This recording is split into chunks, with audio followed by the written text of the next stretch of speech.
think we'll make it a more of a brief speech or presentation. Just bear with me in the last one of the night. So I'm in between you and your drive home.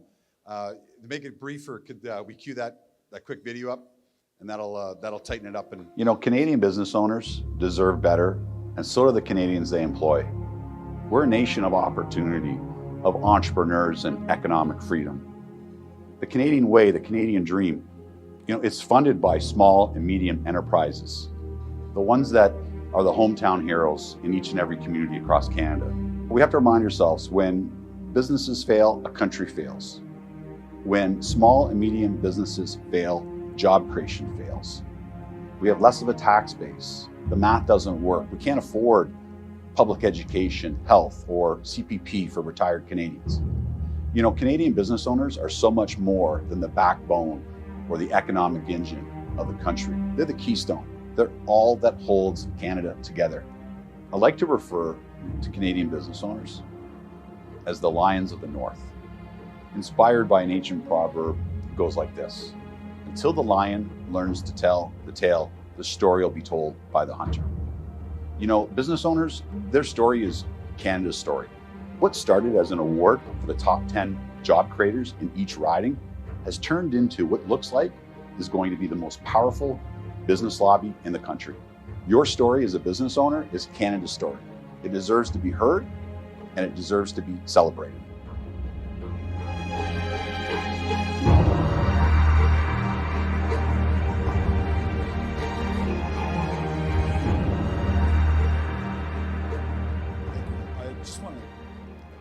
Go off script here a little bit. I want to thank the Congressman Sessions. You know, I'm a lifelong business owner, but from time to time I run elections here in Canada. And you said something earlier today in the roundtable. The business community has to lead this. And I think there's a lot of business owners here tonight, and just bear with me a couple minutes here. A lot of business owners here tonight, and actually, Jocelyn, I went back to the car to get this. In 2018, I was telling the congressman that I went with Premier Ford to meet with U.S. Trade Representative Robert Lighthizer. We had a 45 minutes scheduled audience. You recall President Trump was president at the time. And so I actually tried to keep my remarks brief, but we sort of hit it off, and the U.S. Trade Representative gave myself and Premier Ford 2 hours. And these are the cards that I presented to the U.S. Trade Representative that day. And I think it resonated with the congressman. Here's what I said on behalf of Canada. One might think, or may be led to believe, that the runaway government spending in Canada and the United States is the most pressing problem. It's not. It's a big, massive problem that will continue to erode the Canadian economy and the American economy for decades to come. But it's not the biggest problem.